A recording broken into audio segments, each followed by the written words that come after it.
트레저와 함께 달려 Ready for action, let's go 추억 건물을 찾으러 Bumi merupakan suatu tempat tinggal yang nyaman untuk dihuni manusia. Kondisi udara yang baik, hamparan pepohonan hijau, dan air yang segar terdapat di sana. Nampaknya itu hanya sebuah ekspektasi manusia saat ini. Bumi yang sekarang sangat tidak nyaman untuk dihuni. Polusi udara, kebakaran hutan, pencemaran air. Lalu, apa itu pemanasan global? Pemanasan global adalah peningkatan suhu bumi karena gas karbon dioksida yang terperangkap di atmosfer, sehingga membuat bumi menjadi lebih panas dan menyebabkan perubahan iklim. Faktor pemanasan global.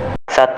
Pembakaran bahan bakar fosil seperti minyak bumi, gas, dan batu bara yang menghasilkan CO2. 2. Penebangan hutan yang mengurangi jumlah pohon penyerap CO2.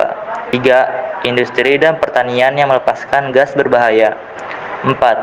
Polusi kendaraan yang menghasilkan emisi gas. 5. Penggunaan listrik yang berlebihan dari sumber energi yang tidak ramah lingkungan. Dampak pemanasan global. 1. Naiknya permukaan air laut karena es di kutub mencair mengancam daerah pesisir. Kedua, perubahan cuaca ekstrim seperti badai, kekeringan, dan banjir yang lebih sering.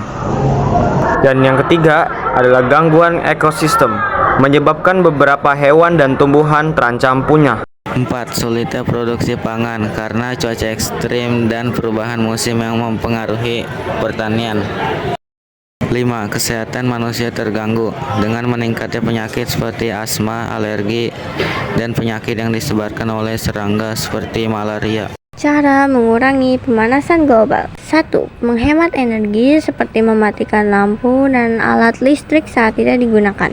Menanam pohon untuk menyerap karbon dioksida atau CO2 dan menjaga lingkungan. Pohon berperan penting dalam merendam gas rumah kaca yang menjadi penyebab utama pemanasan global dan perubahan iklim.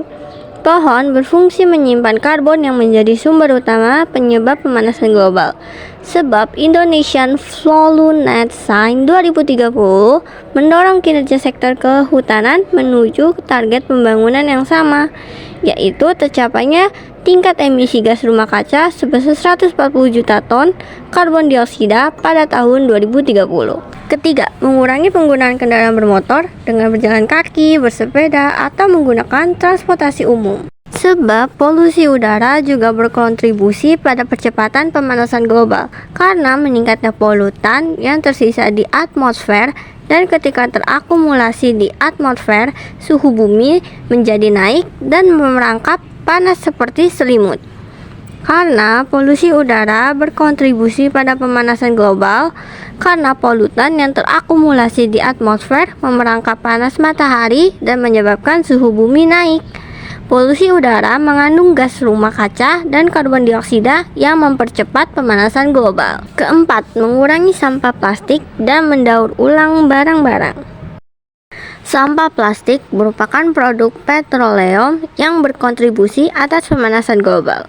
Saat plastik dibuat dan dimusnahkan, juga menghasilkan karbon dioksida sehingga lapisan atmosfer menipis serta meningkatkan emisi karbon di dalam bumi. Dan sampah mempunyai kontribusi besar untuk emisi gas rumah kaca, yaitu gas metan atau CH4.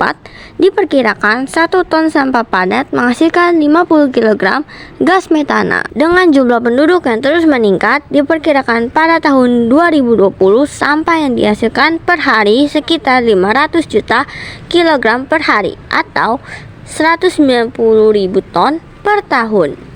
Kelima, melakukan reboisasi. Reboisasi dapat mengurangi pemanasan global dengan cara menyerap dan menyimpan karbon dioksida dari atmosfer. Karena pohon menyerap dan menyimpan karbon dioksida dalam jaringannya selama pertumbuhan, penanaman kembali secara bertahap menurunkan konsentrasi CO2 global di atmosfer dan mengurangi pemanasan global.